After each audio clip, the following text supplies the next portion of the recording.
Okie dokie, we're finally doing this thing because Father's Day is coming up. It's Auntie Kelly's birthday today, and I have obviously all these cards that I need to figure out which ones go. I know which ones go to who, but I need to finally read this book apparently, and there's just no more waiting.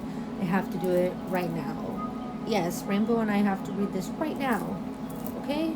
The Little Kid with the Big Green Hand from the #1 New York Times bestseller, Matthew Gray Googler. My babe. Yeah. Let's get it so you can see it from the point of view. And I do have quite a bit of things in here right now I need to clear out. Okay. Yes. Ay. Another one. Until we meet again. I am writing this from heaven, where I dwell with God above. I am resting here with angels, who surround me now with love. Although I may seem far away, we will truly never part, for part of me lives on forever, there within your heart. So remember you have faith, be courageous and strong. Think of me with a smile, and when you hear a heartfelt song. As life's beautiful journey continues, may you remember now and then, I will love and protect you always, until we meet again. In loving memory, James Smith. Saving your... Alright, so this is Friday, May 13th, 2022 to Friday, 6:12 p.m., May 15th, 2026. You can't forget what lives within your body. Here, once a Marine, always a dog. Alright, so let's get started. Alright. Let me put this all protected how it was. Layered exactly how it came out.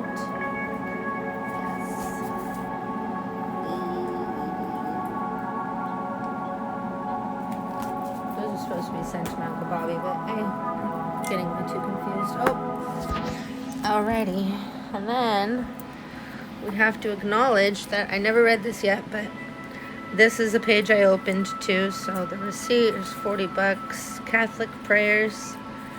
And then for you, son, with special love, proud of you. Absolutely, you're such a special son. Lots of nice Nana, Uncle Bobby, Janet, all of us. So this is how I traveled back with all of this. Oh, my girl. Yeah. That's my queen right there. She had nightmares of all the things her new classmates might call her when they saw that big green hand. Oh, look. That big green hand. She's finally... Oh, and I didn't even read that when I opened it. Look, Nana's right there as the end with that. Yay. Okay, we're going to leave that like that, and we're going to read the book. All right, Donald. Not now. We're on a 1111 hertz spiritual connection frequency. Frequencia alchemisa. Okay, here we go. Maybe I should move this over here so it's not screaming in your ear with me. All right, we're about to embark on this journey. It's taken us years to open this book. So, well, not that we've had access to this book at all times during those years, but when I did have access, I didn't read it, of course. And then it's always too late and everything gets lost, and yeah, I have to do this now. This is a big book, though. I hope I have time before Kelly's ready to go. Okay, chapter 1. Once upon a time, a little baby was born with a big green hand.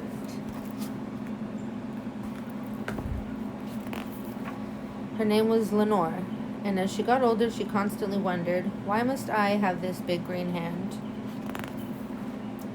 No one else at school had a big green hand, or anything green at all. Paul's hand, Sylvia's foot, Mark's ear, Benny's nose, Edith's elbow, Jake's eyebrow. Sometimes Miss Kimpton would paint her fingernails green, and Mindy and Clark had green eyes. Mindy's eye, Clark's eye. And Preston Penderpants had a birthmark on his wrist that looked like a turkey. But that is very different from having a big green hand.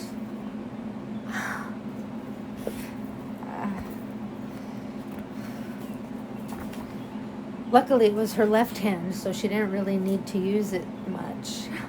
And thanks to her Aunt Nancy's Christmas present, handmade, she was always able to keep it hidden. Over the years, Lenore got used to brushing her hair on just one side, wearing shoes that never needed to be laced, and doing one-armed cartwheels alone on the playground. She even wore it on the hottest days of summer. And when anyone asked, "Why do you always wear a scarf on your hand?" Lenore would simply say, "My knuckles are cold." Oh, okay. Which was a lot better than what she imagined they might say. Every night she would dream of all the things she would do if only she didn't have that big green hand. She would play, here's another $40. All right, she would play the flute, right, 40, soar across the monkey bars, and finally brush the other side of her head. But no matter how sweet her dream was, when she woke up, the big green hand was still always there. The clouds have sad faces. There's 3 sad-faced clouds. Oh no. Big green hand, 5 fingers, and then 5, 6. Oh. Chapter 2. That June, Lenore's dad moved the family to Michigan, to a new town with a new school where Lenore would have to start all over again. The entire summer, instead of having fun playing with sparklers, water balloons, and slingshots, Lenore nervously counted down the days until her first day at her new school. This is the page with everything. The night before, she was so nervous she could hardly sleep.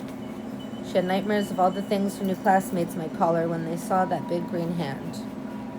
Frog fingers, witch wrist, the little kid with the big green hand, gargoyle girl, booger palm. She was so worried she woke up before sunrise. Was wrapping the hand even tighter than normal, and that's when she heard it. "It's too tight." Chapter 3. This is in the chapter 3. Okay. "It's too tight. It's too tight." Oh gosh, it is too tight, my bracelets. That's why I said free your men and graffiti above liquidators. Lenore couldn't figure out where the sound was coming from. It wasn't coming from under the bed. It wasn't coming from the window. "It's too tight." It was coming from under Aunt Nancy's scarf. The big green hand was talking. She unraveled the scarf the rest of the way. The hand is smiling. And the big green hand said in a funny voice, "Thanks, you wrapped me so tight it was getting hard to breathe." Oh shit. "You can talk?" exclaimed Lenore. Oh, here's these right here on this page. Yep. "Is that what I'm doing now?" asked the big green hand.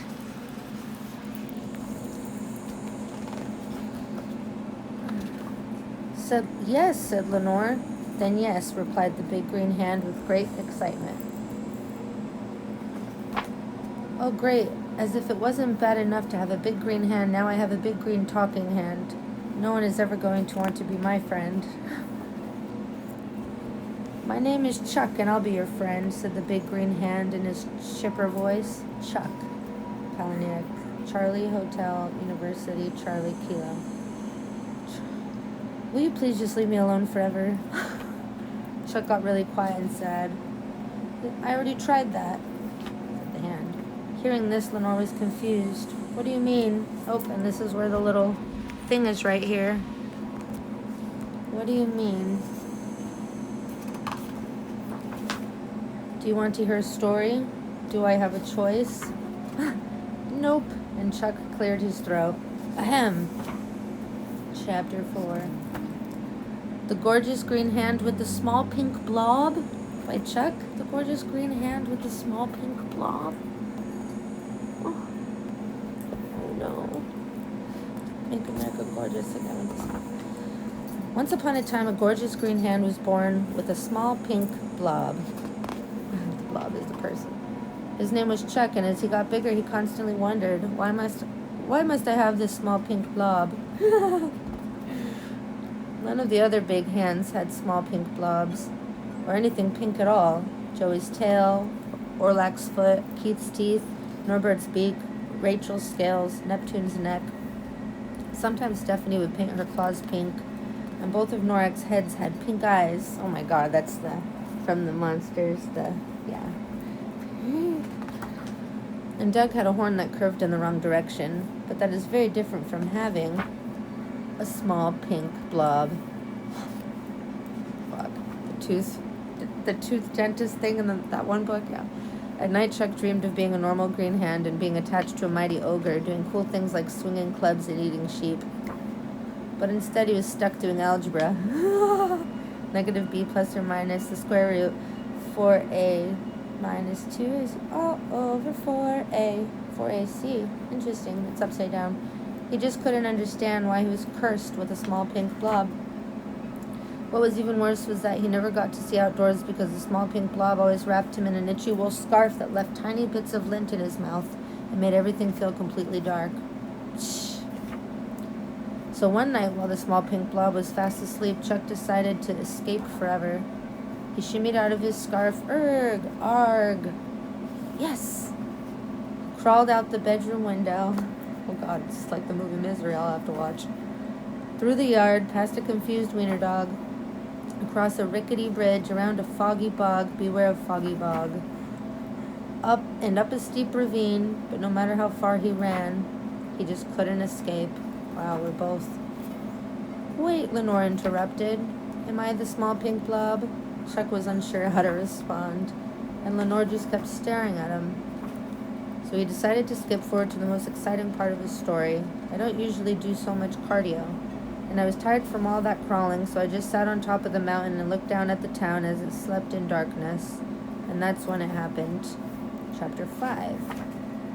I was sitting there feeling kind of sorry for myself when all of a sudden, the sky changed from dark gray to a color I had never seen before. In the distance, something big and round and full of light started to rise.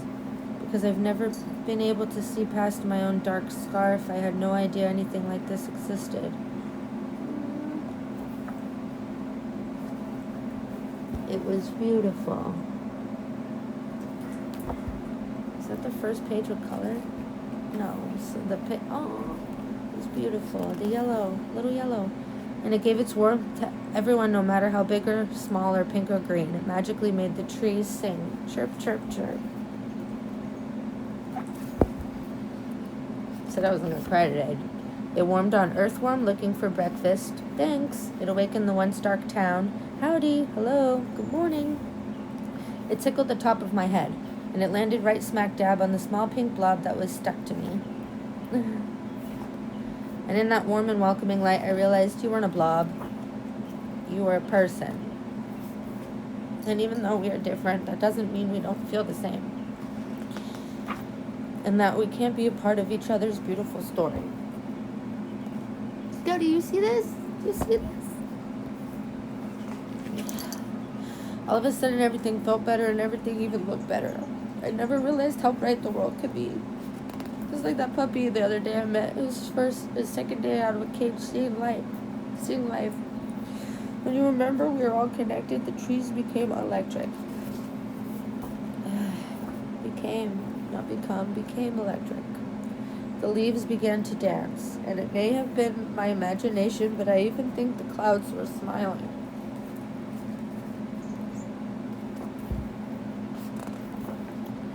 So I turned us around, crawled us back down the steep ravine, back around the foggy bog, beware of the foggy bog, back across the rickety bridge, back past the confused wiener dog, back to the yard, back in the bedroom window, and straight into bed. Oh, the dream. Yeah, the dream where we woke up and we were in bed together, and it was a dream, and we had to keep escaping the Matrix, and we kept doing it over and over, and we had to keep hopping that fence, and then we were sad we were going to wake up, and we couldn't believe that we made it to each other, but it was just in that one. And a few others we got to be just in a warehouse I was doing for an art studio and a thrift store, but I was dumbfounded in each of them, except for the one we woke up in bed looking at each other, and then we had to run, and then And then you just keep waking up here. So, where I tucked you in as snug as a bug in a rug. Good night. I said earlier I wasn't gonna fucking cry, and then of course I'm reading this book today. I said I wasn't. And we lived happily ever after. The end of Chuck's story. Yay. But let's see. Aww.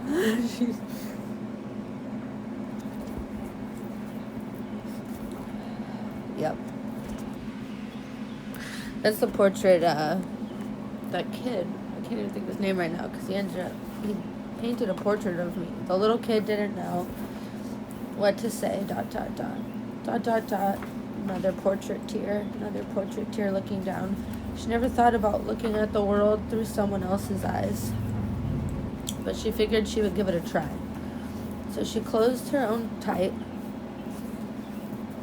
Yep, the image is getting increasingly larger. And when she opened them, yay. No wonder I'm watching it, or I'm reading with Rainbow. I just got Rainbow on our huge mission out to California to get Dogstar all safe and me and do the whole grid, and yeah, lots of good work, non-stop, and I don't even know what good work is, but I know. Anyways, the trees became electric, the leaves began to dance, and it may have just been her imagination, but her big green hand looked gorgeous.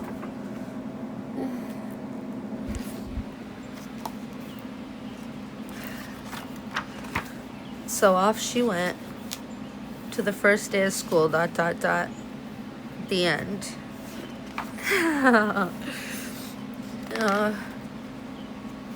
Wow, I can't believe it. So I had to wait till I read this to graduate. Look.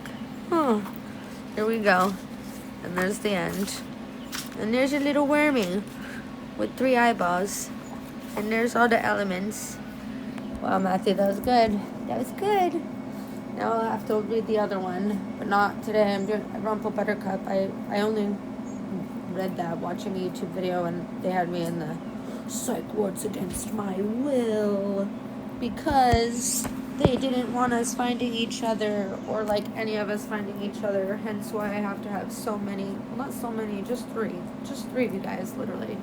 There's only 3, and that's because, oh gosh, at least 2 of us always have to be on this planet at the same time. 4, definitely, but unfortunately that's not realistic and logical. Or, I mean, it is, but not, I don't know. So I just really, I really need to read this. But yeah, it's been a really, really crazy journey out. I know. And then the photo of us, I was like, oh, I need to put this back in here. But yeah, the photo of us, I saw it last night. I was just really missing you, and I'm like, seeing where we placed our hands and where your hand is. I now have that without, and then me on you, and I put it there last night just because I'm like, honestly, yeah, I'm kind of really, it's not like I'm stir crazy, boy crazy, love crazy even really. I guess I am a little bit, but just for my husband. And my husband is like a holy trinity of a source and entity, and it's intense, and it's just crazy how the Ferris wheel, it's like, are we all in, we're like, but yeah. Thank you. That was really beautiful.